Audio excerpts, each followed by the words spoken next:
Good morning, everyone. My name is Thando Kobe, and it is my pleasure to welcome you here this morning. Thank you for joining our webinar. It's covering what I think is a very important topic. And today we have two guests who I'm sure will provide you with a lot of insight and practicalities on how to deal with what is becoming an ever-increasing problem of cybercrime. So thank you for joining us. It also is probably our last webinar for the year. We've had a few webinars covering a variety of topics. As the year closes down, we will just also want to use this opportunity to wish everyone well. As we all know, we continue to keep safe, and we're not holding any meetings or webinars or seminars, in person. I think we've all received here an invite and would have all seen the video that Jennifer Thoreau put together for us, really sharing her experience of cybercrime. And I think today the idea really is just to spend time to engage each other and see what we can learn from each other and how to deal with this problem. And so we haven't prepared any slides. We really just want to have an open conversation and see how we go. So the format of today is that I will introduce our speakers firstly, and then we'll go into a conversation probably for about 15-20 minutes, just talking about issues related to cybercrime. But then the presentation or the conversation would like that to be driven by you. So please do share any thoughts, comments, and questions that you may have, so we can use this time to answer your questions. So firstly, let me introduce Adam. Adam Whittington is the Managing Director of MMC. I'm not going to introduce Adam. I'll invite Adam to introduce himself, and then I'll tell you a bit more about Adam once he's done so. Okay, thanks, Thando. Thanks very much, and thanks for inviting me today to talk on this topic. MMC is a company founded in 1991, and we what our business model is to make sure that companies actually get the most out of the technology that they pay for. So really, it's about looking at the effectiveness and efficiency of the computer systems that you have, and then really driving that with the strategy of the company. So we'd be called a managed service provider, and we work hand in hand with companies and their executives to make sure they get the most out of technology. Thank you, Adam. And as I said earlier, we've got quite a long relationship with Adam. I've been working closely with him for the last 5 years, and in the last 2 to 3 years, we've really taken the relationship to the next level when it comes to security. And so I really firstly want to thank him for the support he's offered us as Personal Trust. What it means is that we can leverage off their expertise when it comes to security. They go to all these conferences internationally, and obviously, being in our business, it's very important that we stay on top of what the developments are. So thank you, Adam and the team, for being available to us. The other panelist is Mr. Nqobile Khumalo. We call him Umtungwa. Thank you, Nqobile, for joining us. Can I also ask you just to briefly introduce yourselves, and then I'll also give just the context before we go straight into the questions. Right, absolutely. Yeah. Thank you, Thando. Thank you for having me on this, webinar. Quite excited to talk about this topic and explore some of the developments. As you said, my name is Nqobile Khumalo, Umtungwa. For those of you watching, that is Thakazelo Sakiti. And in essence, really, what it is that I do is I'm a founder of a financial services platform which looks to create financial instruments for small and medium enterprises, and make this world of financing accessible to them in a way that it hasn't been accessible to those businesses traditionally. And so from my experience, as a platform builder, this is a very interesting topic because there's a number of let's call it nexuses or connections that intersect with this topic in a number of ways, whether it's referring to the user, or whether it's referring to what we do with the user's information on the back end. Thank you, Mtunga. Thank you for that. I think from our side, and really the relevance here is that Nqobile has built a platform, as he said, and so he's had to think about the user journey. And so whereas Adam, I think, is the security specialist, although he'll always tell me that there are other people who know more, there's no, we really rely on him for that. I think Nqobile sits on the other end. He sits on the front end. He doesn't himself look at security day to day, but certainly in the platform that he's built, which is the world that most of us now have been forced to live in, which is making use of digital platforms, even more so in a way that we haven't ever done before. I saw some stats that I think internet usage is about up 600%, if that's possible, in the first 3 months of COVID.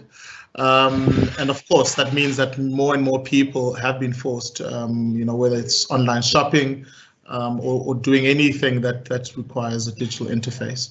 So we have to know our way around it, and I think Nqobile can help us think through that from a front-end user perspective. So let's get straight into it. Adam, firstly, let me ask you, in your view, understanding, what is cybercrime and what are the most common cybercrime techniques you are seeing at the moment? Okay, so right, so a cybercrime is pretty much, I know you can go to the Cybercrime Act and you can read the full legal definition there if you want, but basically a cybercrime is any sort of unlawful criminal activity that is done using a computer or a network or a mobile phone. So it pretty much opens the door for anything, because anything illegal probably needs a computer or mobile device to do anyway. So it pretty much covers any unlawful activity. So I think the definition of that is very, very wide. So when we look at that, now place it in the fact that, okay, what are we seeing as a company? What are we seeing for our client base? What are we seeing that the common problems that consumers have with regard to cybercrime? And that is really all about human behavior. So phishing and social engineering, and I think we've all got to understand that we're human, we're flawed. And as good as a technology is, it can always be bypassed by the user. So coming out of that, there are two things that I think are very, very important. And one is the theft of credentials. So again, you're using phishing and social engineering, and really the bad guys, what their objective is to take your credentials that will allow them into a legitimate site that you visit.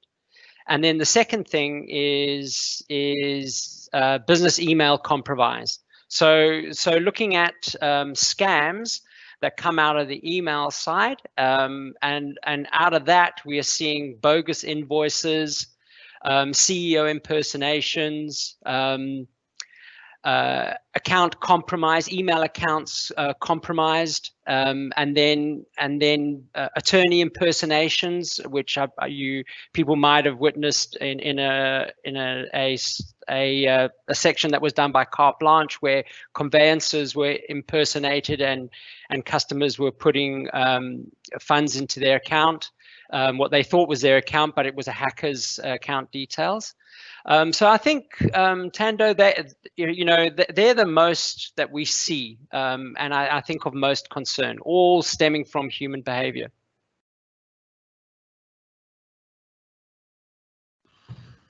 Thank you, Adam. That's quite a lot of detail, and I think we should unpack quite a bit of that today. Really touches on the fact that it's more around the behavior and trying to effectively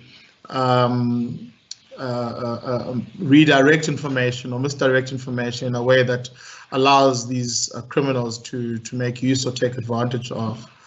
Let me just bring you in here, Ngobile. You have the experience of launching an online platform. What is the most important thing that you learned about cybersecurity?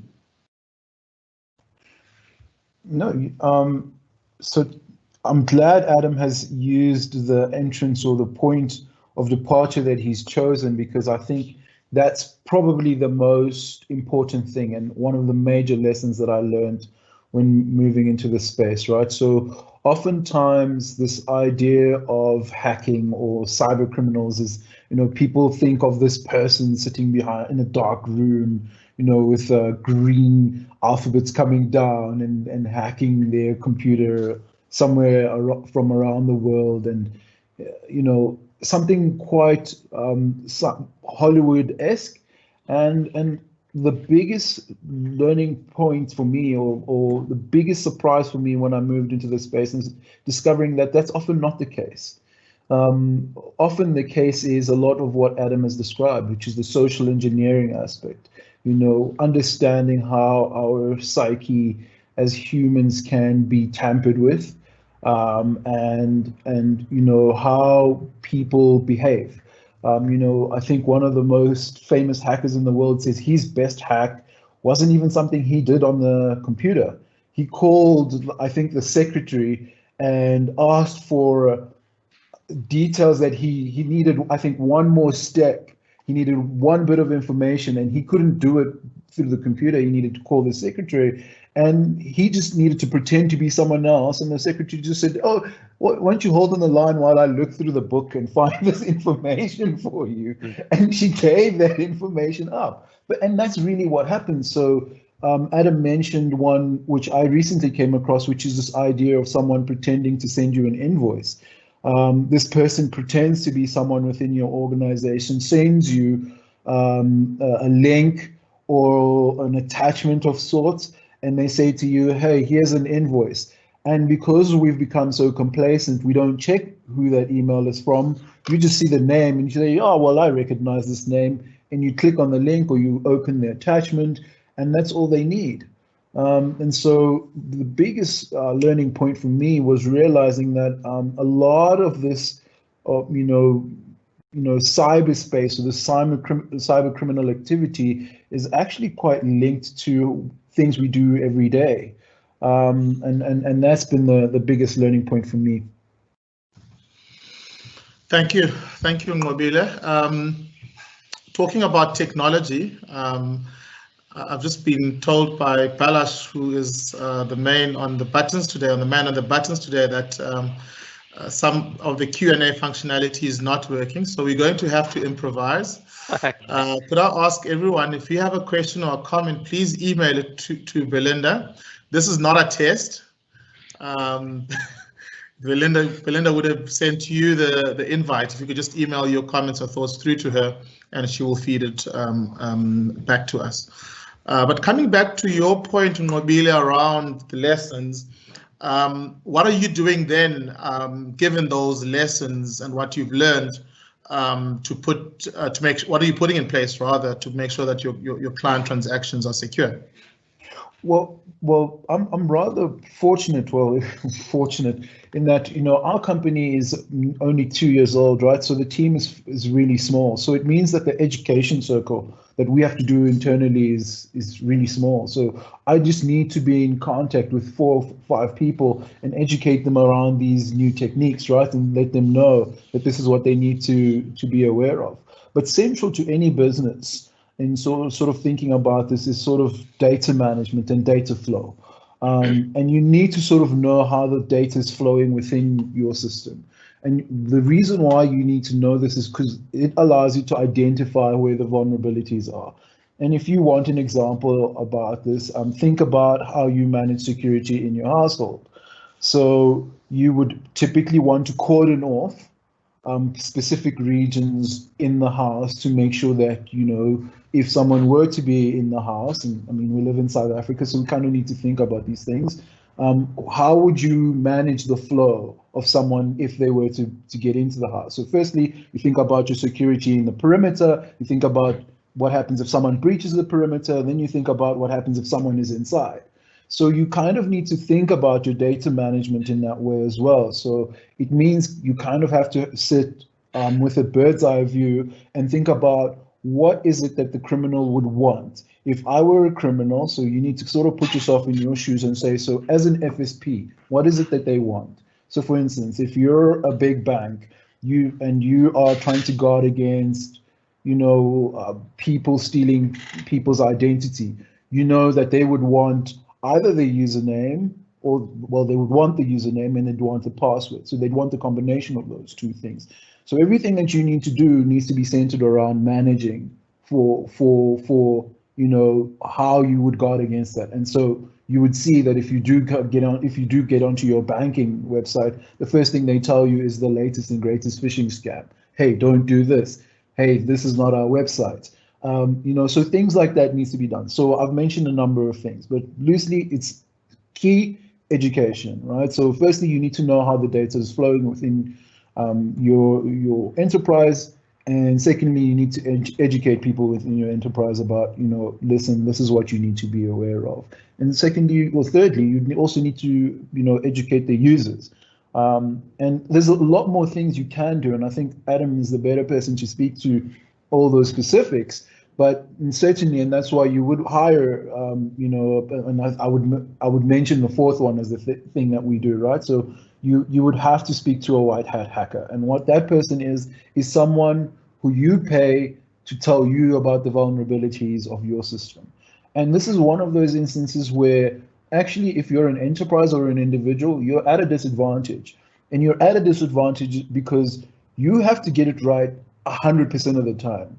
The other person just needs to get it right once, and they've got everything that they need. And so the odds are stacked against you. And so there is quite a number of things that you need to do. But I think Adam is the better person to speak to about the specifics around what it is that we need to do. I'm very interested to hear his thoughts on this as well. Thank you. Okay, thanks, Nabile. But so I kind of approach everything and on a risk sort of mentality. So you kind of think, okay, what is, to be 100% secure is an impossibility. So I think we've all got to understand that right up, that the amount of cost and restricted behavior that you would have to go through to be 100% secure is kind of a non-negotiable. So now let's look at what, let's keep an eye on what's happening in the news. So for instance, a very good reference site to go to would be My Broadband. They've got a section on security. They will publish all the latest sort of things that are happening and all the hacks and all the scams. So ideally, you want to keep awareness quite high within your organization or as an individual, as a consumer. So this is even before we're starting to talk about technology, right? Okay, so I got to stay vigilant. I got to stay informed, and I got to stay threat ready. And also now we're walking into the festive season, so we kind of know things are crazy. Just like we're kind of expecting a high sort of crime rate coming to the festive season. There's Black Friday coming up. There's Cyber Monday. You know that scam artists are going to be ready to lure you in some way. So be aware of that. And I think we go back to the basics. Ask yourself whether you really think that email is a trusted form of communication now that you're aware of all the scams that are happening. Ask yourself that question. I mean, I'm sure you'll come back and say, if I receive something via email, then I must check it out first. I shouldn't click like links. If I know that, if I've read in the sort of in the news that credential theft is an issue, and how these guys did it is they presented a fake website which they captured my credentials and then used those credentials to get into a proper website, which is what's happening, then I must be aware that it would be better for me to go to my browser and punch in that website rather than use links. So there's kind of a lot of thing that as individuals, not only in a business sense, but as individuals, we've got to be aware of. It's the world that we're living in. So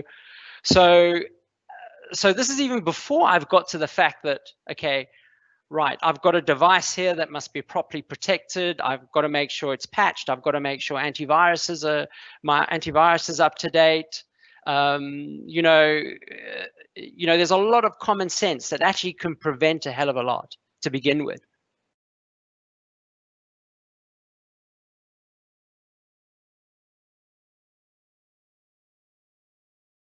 Thando, you're muted. Okay. Am I talking to myself now?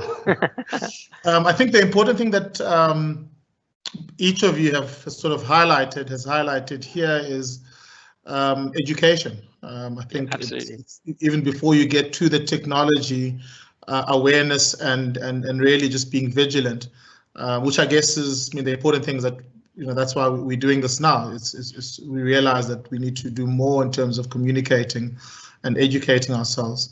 I do have a question that has come in. It's from Robert and Frankie Gibson. I think it's related to the question you've just answered, Adam, so I'm going to throw it back to you. The question is, what can one do to check one's exposure on the internet, emails, social media, hacked information? In fact, is there any routine that one can run to check the big wide world out there? I also wanted to maybe use this question to lead into data breaches. And I think the question really points to there being a world out there that perhaps we should be checking or not, or what can we do really, Adam, in this regard? Okay, so look, there's we've spoken about this before, Thando. There's first of all, the passwords are the keys to your kingdom. You've got to be disciplined on how you manage and hold your passwords. So, we can talk about that, but if you think your password is compromised in any way, you should change it. So when you operate in sort of the cyber world, you're really using your email as a username, predominantly as an identifier. So if you want to go and see whether your email and associated information regarding that email could have been involved in a breach, there's a website you can go to called Have I Been Pawned? You can type your email in there and it'll tell you whether your email has been involved or was in one of those data leaks. So I'll give you an example, and I'm not going to just tell you exactly, but I have an email address that appears in Have I Been Pawned in 18 breaches, including Momentum, Experian, Dropbox, LinkedIn. That my email account has been leaked in some form, whereas my personal Gmail account has not been leaked. Okay, so already I've got an understanding, once I type my email in there, that I've got an understanding that people can use my information to try and go a step further. If I'm not managing my passwords correctly and changing my passwords, then once they've got into a weak website and they've managed to link a password with an account name, they can then prolifically through machine learning and scripting run across multiple websites trying to get into anything that they can possibly get. So I hope that sort of kind of answers the question from a personal basis. But I want to emphasize that you can check to see if your email has been involved in any leak on the Have I Been Pawned website. But as your own sort of housekeeping, you really need to keep your passwords up to date, complex. You need to reset them. And I'm going to go one step further. You need to look at two-factor authentication or multiple factor authentication as a must for any website that you would use, or any time you put in credentials that you would deem as sensitive data. So again, it's pretty much your housekeeping and discipline. Thank you, Adam. Can I just perhaps ask you to spend 2 more minutes explaining what two-factor or multi-factor authentication is? for those of us who don't know what that is.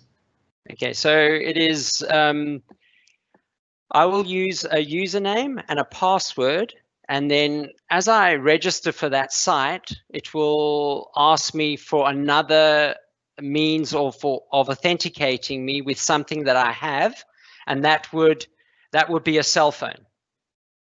Okay, so, and then what would happen is, as I put in my username and my password, then using that second factor, being my cell phone, it would send me an identification code. And then I would punch that into the website, and then that would be the two factors. One's the password, second is the code that they gave me. Just one step further on that is, you kind of really want to start using an authenticator app on your phone to receive the code, because SIM swap fraud is a problem in South Africa. So if you can, rather always use an authenticator app to get your second factor. Thank you. Thank you, Adam. Just a reminder to everyone who's watching, if you want to send a question, please email it to Belinda. So it's bdanks@ptrust.co.za. bdanks, it's danks@ptrust.co.za, and we'll answer them now. And I think we'll ask Balazs to maybe compile all of the questions and just type them up neatly so that people can have the information even after the event, because it's quite important to share this information. In Adam's answer there, Mobile, he touched on different networks. I think what comes to my mind is the fact that a lot of people go to coffee shops, not so much as we used to, but there's this concept of public Wi-Is and other, internet connections. What is your experience in Mobile? Are these, Wi-Fi at the airport, etc.? Are these all safe, or should we stay off them at all costs and rather pay for data through our cell phones? What would you say to that? Well, that's funny because we've interacted a lot, Tando, and I walk around with my dongle, and there's a reason for that. I walk around with my dongle, not because I don't think I'm going to get internet where I'm going, but it's particularly because if you do any sort of, just do a search on, learning how to hack.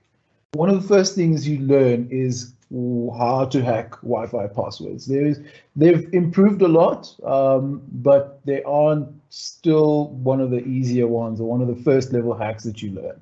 In fact, I remember I had PSP as a youngster, and I had jailbroken into my PSP, which is a term to say I had done bad things to the software so that I could make changes to the software that Sony didn't want me to make onto my game station, because I wanted to put games on there. I wanted to have Windows on there. So my PSP, was one which, for all intents and purposes, did a lot more than what Sony had intended. One of the things that I got in the packages as a 14-year-old was a snooper, which would search for Wi-Fi networks in and around me and actually run a brute force on them. Now, of course, at the time, Wi-Fi passwords weren't that strong. So a little PSP like that could, particularly if someone's password was something like Dorothy, that's a dictionary attack. It's a name that you would find in the dictionary, and it would be one that you could run fairly simply and easily on a very weak computer. So the long and the short of it is Wi-Fi connections have improved, but there's a reason why your computer asks you whether it's a public or a private network. And most people don't even check that feature. And there's a specific reason for that, because if you've been part of a work network, you know that if you are part of a network, the computers talk to each other. And so it's that much easier if you are on a shared network to gain access or to know who's on that network. And for that reason, there's that risk. And back to Adam's point, he used email. In this instance, it would be your computer's identification on that network, which makes you, which could potentially make you a target. All right, thank you, Ngobile. Just to summarize, you saying that if at all possible, avoid public networks. If you do need to use one, when you join it, choose not to share your information with other users on the network. And in that instance, stay off online banking or anything that really could potentially be sensitive or cost you money or anything of that sort. But by all intents and purposes, try to avoid public networks. It could be a slippery slope. Yeah, Adam, what are your thoughts on this? Because it's a debate we have here all the time. I mean, we've got a team of security engineers, and if I was to ask them, they would say no. Okay, don't do it. No, it's not worth it. Get yourself, like you're doing, get yourself a Wi-Fi dongle or a portable Wi-Fi hotspot thing. I knew it. Put a SIM card in. You've got a great. You can get great deals at the moment. Like for instance, Rain. They will give you uncapped data for a period of time during the day. Use that. The thing is, and I asked them why. Why can't it's a public network. What's going to happen? So they kind of reckon that there's evidence to suggest people are in there sniffing that and sniffing traffic all the time, looking for unencrypted data that they can snatch. And whether and especially at airports and coffee shops where nobody particularly takes any notice, and they just accumulate the data, and then again with machine learning, they're able to build profiles of something. And if you're going to a coffee shop every day, like during you work from home, you're getting upset at being at home all the time, you want to go to your coffee shop, you sit there every day at 10 o'clock. So I understand that people kind of see this kind of behavior, there's traces of it, and people will try to do something. That's on that side. Then coupled with, again, the social engineering, coupled with maybe your device isn't up to date as far as patches go and definition files on your antivirus, you're kind of walking into something that's not a risk that you could mitigate quite easily by using a Wi-Fi dongle. So that's their reasoning for it. All right, thanks, Adam. And I'm going to keep you there. I know you don't like talking product, but there is a question that has come through here. Yeah. In fact, there's two questions. I'm going to ask them at the same time. Firstly, what is recommended as an affordable yet effective antivirus for home users? So they're asking a very specific question. Okay. And then secondly, they're asking about, second question is about the examples of an authenticator app. What can one use as an authenticator app, and how does it work? So the authentication app, you just register and using, you go to an app store and you get it via an app store. Okay, so then and then if I remember correctly, because it's been a long time since I've set one up, but Google has one called Google Authenticator. Yeah, and then Microsoft uses Authy. So you would just go and download it, and then you register with it, and it pulls your details through. So kind of like if you used any app, and so you would use. That's the way it would work. As far as the antivirus goes, well, there's lots out there. I mean, we're favorite of Microsoft, so we would always look at sort of Microsoft endpoint. So, but there really are a lot out there. You don't. I would always. There's a lot of tech magazines out there that'll tell you independently tell you what the top rated products are. And you can go and research that and see if that suits you. But I definitely wouldn't go for the cheapest. I wouldn't go for one that doesn't appear in any sort of tech report. And also, you know, security is about the ecosystem as well. So ask people that you trust what they use, and you'll come up with something that's pretty good. So Adam, if I can jump in here, Thando, I think, and this is something that I think we've got Adam here, so let's take advantage of asking him for his breadth of knowledge. And I'm reading between the lines from some of these questions, it does sound like, and I know especially for me when I started out, this is quite an overwhelming space, particularly when it comes to computer science, right? So I think of computer science as mathematics, and cybercrime is literally just a branch of this huge tree, which is computer science, and that it's among the most intimidating. So I think some of these questions where people are asking about, so what do I do if I suspect that I've been hacked, and how do I use this authenticator app? Surely I would think, and this is where I think I started my conversation, which was, it seems to me what the more important thing about, you know, how to prevent or how to defend yourself against cyber criminals is to think about what it is that you're trying to protect, right? So that seems to me like that should be the driver for how it is that you conduct yourself on the internet. So for instance, if you're using an email, call it xyz@gmail, perhaps use that one to do things that aren't so serious, and perhaps keep one where you're using it for perhaps your online banking a lot more exclusive, and use it more in a more circumspect kind of way, right? Because it seems to me that what we're trying to say here is that this is a broad kind of thing. The people who are doing this are a lot smarter. They can, if they need to, get your information if they need it. But what you need to do seems to be about thinking about what it is that you're trying to protect. Would you agree with that? Yeah, absolutely. So I mean, that's why you kind of start with keeping yourself informed as to what's actually happening, and that's quite an easy thing to do. So I go back to like the credential theft, for instance. People, they want to steal your credentials. They want to steal your email. They want to steal your password.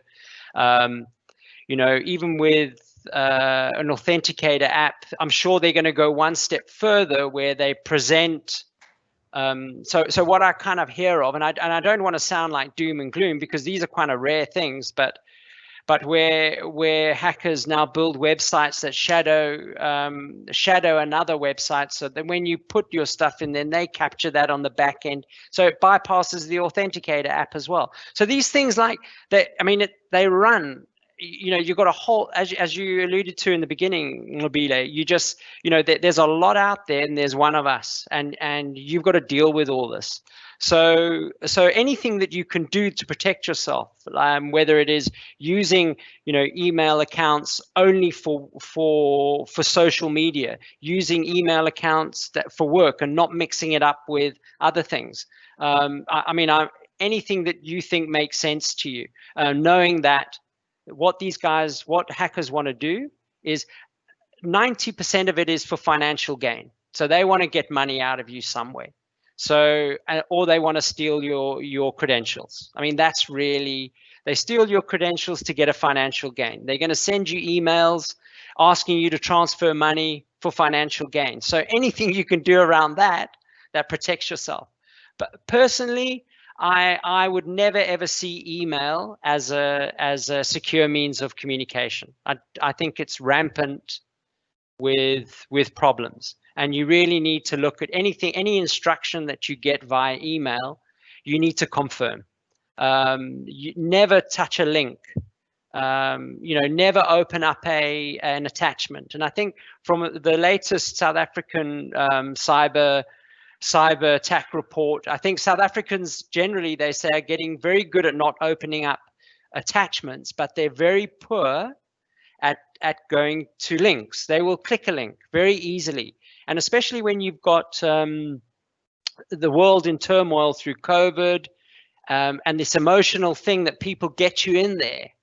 That's always things to be aware of.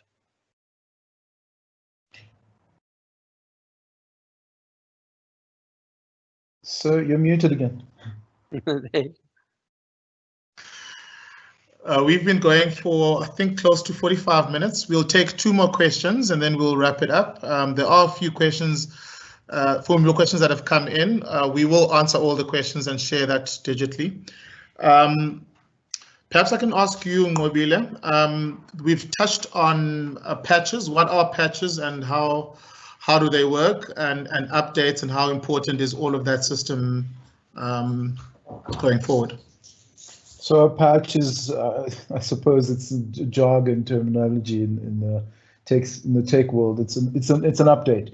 Usually, though, when someone does refer to a patch, it's quite literally a patch, right? So there was an issue with the software. They're trying to patch over that issue and trying to fix something. And so the reason why Adam is mentioning that, as it relates to your security and all your software, in fact, you know, that's why it's so bad. If Windows says to you, update your system, and you don't update your system, it can have detrimental effects, because in some instances what they're trying to do is someone has reported that there's an issue or there's an exploit, and what they've done is to try to patch over that to make sure that that exploit is taken care of. So that's why, and I see like Windows 10 has gotten quite aggressive about this. It will just turn itself off in updates. And so, and also what Adam is trying to say here is you just need to keep all your systems up to date, particularly the critical ones, because that's what's happening in the back end. In the back end, they're always getting this feedback about vulnerabilities, and what they're doing is they're constantly updating and improving the security around that. And one of the key things that tells you about this, that's why if you have an antivirus, they ask to monitor your system, because that's how they keep a body of knowledge about what sort of virus or latest exploits is occurring in the world, right? So if you think of COVID and contact tracing, in the tech space, this has been happening for some time. So if someone's got ESIT, and if I've got ESIT and I catch a rare unknown virus, they can use what's happened on my system to find out how to prevent you know, that same exploit from occurring on your computer. So it's the same thing. So that's why those patches and those updates are important, as Adam is alluding to. All right, thank you. There's just one last question. Mobile, I'm also going to direct this one to you. The question is, what is recommended as a method, place, or vault to keep passwords? Is there something electronic? What do you do? Sure. Okay. And this is about password management. So this one I would prefer not to answer because of the unique nature that I'm in. Can I defer this one to Adam, because I don't want to give away. I hope it's not an Excel spreadsheet. It's definitely not. We're levels of sophistication away from that, but I don't want to give away where mine is, because I have a specific maybe let's talk generally. What is best practice? You know, what are the dangers with passwords? I mean, earlier on you talked about XYZ. Should we have the same password for all our accounts? Should we? Okay. Okay, so here we go. I'll give this, and Adam, you need to jump in here towards the second part of this, because I'm not saying more than this. So if you've ever worked at, and I think it's particularly financial institutions, you always get, we were given a dongle. Now that dongle generates a random number, but that random number is typically attached to something that's probably yours. Like, say, ask you to create a portion. So you create a portion of that email, and that thing generates a random number. So you input that email into your, whatever it is that you're trying to log on to, and then they say to you, insert the number that's on that dongle, whatever it is. And if you've been part, I don't know if you guys know, but those things are, I think it's like 250,000 Rand for one of those things at some of these institutions that provide them. They're extremely expensive, and that's because of the functionality. they randomize your passwords. So that's partly what Adam is referring to about that's why the authenticator is important. But secondly, it's important because it sort of undoes the fact that we know that you as a human is going to be very lazy. You're not going to change your password every time. But as a financial institution, we're not willing to take that risk. So fine, keep your password the same, but we're going to constantly generate this random number and attach it to your password. So that's all I'm going to talk about. I'm going to talk about what it is that I do. Adam, you can maybe you jump on that and then talk about some of the things that are happening out there. There's many of them. I know you know them all. So it's quite funny. So the National Institute of Security and Technology, and an organization in the United States, they're now backtracking on passwords. So in fact that you should change them. So the biggest thing we experience is asking people to change their passwords often. So and what happened with that behavior is that the passwords were becoming more and more simple, as people had to change them. So their name plus, 1, then the next month, their name 2, etc., or the month, etc., etc. So the complexity of the password is immensely important. Okay, so if we consider that you've got to have something that's over 8 characters minimum, it's got to have uppercase, lowercase, numeric, and special character. And it's important that that password is unique. Okay, and that you periodically, doesn't have to be on 30 days or 60 days, but now and again you reset it. It's a hell of a problem trying to remember all these things. And then came the theory, okay, well, let's turn it into some sort of phrase that you can try and remember. But trying to think of a phrase that's unique for that application and is a hell of a thing. So then the password managers sort of, okay, right, let's look at a password manager, and there are quite a few out there. I think the 2 most common ones I've come across is a product called LastPass and 1Password, but I know there are others that like Keeper and Bitwarden that are also popular. So what is the disadvantage of using a password manager? The advantage of those things is, okay, well, first of all, they generate a random password and they'll hold it for you. But the disadvantage is that that piece of software has a master password. If you lose it, you're stuffed. You don't know your passwords then. And then secondly, you remember that those organizations are subject to hacks as well. So like any organization, so there's the disadvantages. But it's pretty difficult to remember every single password if you're trying to follow the guidelines of good housekeeping in passwords. It's immensely difficult. The other thing which you've also got to remember, and which is a problem for the industry, is like Nobile, like you said, you had this dongle, you put it in, it gave you a random number or character set, and then you typed it in. So the good thing about that and about the authenticator apps is that those are always changing. And that's the biggest problem with biometrics. It doesn't change. Okay, so there's going to be, and also with COVID, there will definitely be a move away from biometrics, more to the authenticator apps, and then the password problem and trying to remember them is always going to be a hassle, So therefore, that's really strong in the argument of a password manager. But I think what you're mentioning there is really important, because in the cyberspace, that's known as the single point of failure, right? Yeah. So if you lose, so if you bundle all you've basically put all your eggs in one basket. So if something happens to that basket, you're in a lot of trouble. So so again, that's why that's a particularly hard question, and I'm avoiding it because it's everyone who's managing a few things knows that's amongst the most difficult things to solve for.